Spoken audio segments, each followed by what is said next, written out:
గుంటూరు జిల్లా Lalapet police station పరిధిలోని IPD కాలనీలో తెల్లవారుజామున ఈస్ట్ డీఎస్పీ శ్రీ అబ్దుల్ అజీజ్ నేతృత్వంలో పోలీసు అధికారులు సిబ్బంది కలిసి కార్డన్ సెర్చ్ ఆపరేషన్ నిర్వహించారు. ఈ కార్యక్రమానికి జిల్లా ఎస్పీ వకుల్ సింధల్ హాజరై స్థానికులతో నిర్వహించిన సమావేశంలో గంజాయి మరియు ఇతర మాదక ద్రవ్యాల వల్ల కలిగే ప్రమాదాలపై ప్రజలకు అవగాహన కల్పించారు. ఈ సందర్భంగా ఎస్పీ మాట్లాడుతూ ఈ ప్రాంతంలో గంజాయి వినియోగం జరుగుతోందనే సమాచారంతో కోఆర్డినేట్ సెర్చ్ ఆపరేషన్ నిర్వహించామని తెలిపారు. ఈ సందర్భంగా సరైన డాక్యుమెంట్లు లేని వాహనాలను సీజ్ చేయడం జరిగిందన్నారు. ఇటీవలి కాలంలో గంజాయి వినియోగం పెరిగిపోతోందని, ముఖ్యంగా యువత ఈ వ్యసనానికి అలవాటు పడటం ఆందోళనకరమని పేర్కొన్నారు.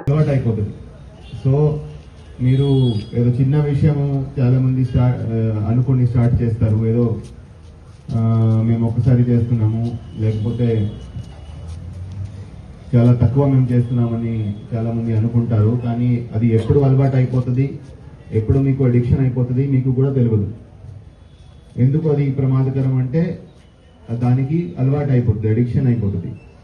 ఒకసారి అడిక్షన్ అయినాక ప్రతిరోజు గాంజా ఎక్కడి నుంచి వస్తుంది, డ్రగ్స్ ఎక్కడి నుంచి వస్తాయి, నెక్స్ట్ డోస్ ఎక్కడి నుంచి వస్తుంది, మత్తు ఎలా వస్తుంది, ఏం చేయాలి, దానికోసమే ఉంటుంది.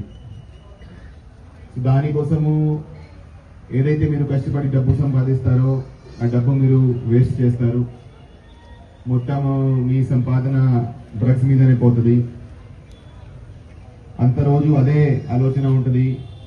నెక్స్ట్ మత్తు ఎలా రావాలి, ఎలా డోస్ తీసుకురావాలి, ఎక్కడి నుంచి తేవాలి, ఎక్కడి నుంచి కొనాలి. సో అంతా మీ మెంటల్ ప్రాసెస్, మీ ఆలోచన, మీ అంతా దాని మీదనే ఉంటుంది.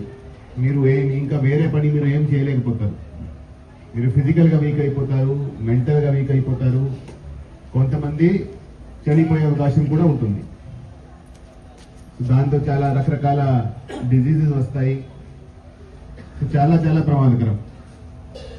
అదేవిధంగా ఏమైనా దానికి సంబంధించి ఏమైనా మీద మీరు పట్టుబడితే మీ మీద కేసు అయితే మొత్తం భవిష్యత్తు పోయింది. అంత జీవితం ఆ కేసు మీ రికార్డులో ఉంటుంది. మీకు ఎక్కడ ఉద్యోగం వచ్చినా, ఎవరు మీకు పని ఇచ్చినా వాళ్ళు మీ బ్యాక్గ్రౌండ్ వెరిఫై చేస్తారు. బ్యాక్గ్రౌండ్ వెరిఫై చేస్తే పోలీస్ కేసు ఉంది. ఆ పోలీస్ కేసు చూసి ఎవరు కూడా ఉద్యోగం కూడా ఇవ్వరు. దీనికి ఈ యువత ఎక్కువ అలవాటు పడుతున్నారు. సో అది ఎంత ప్రమాదకరమో దాన్ని చెప్పడానికి మేము ప్రతి వీధికి వెళ్ళి, ప్రతి వార్డుకి వెళ్ళి ఇలా ఎడ్యుకేట్ చేస్తున్నాము. నా ఉద్దేశం ఏంటి, మీకు ఇబ్బంది పెట్టడం కాదు, మీ అందరికీ దాని మీద అవగాహన కల్పించి దాని మీద ఏం పరిణామాలు ఉంటాయో అందరికీ చెప్తే ఎవరు కూడా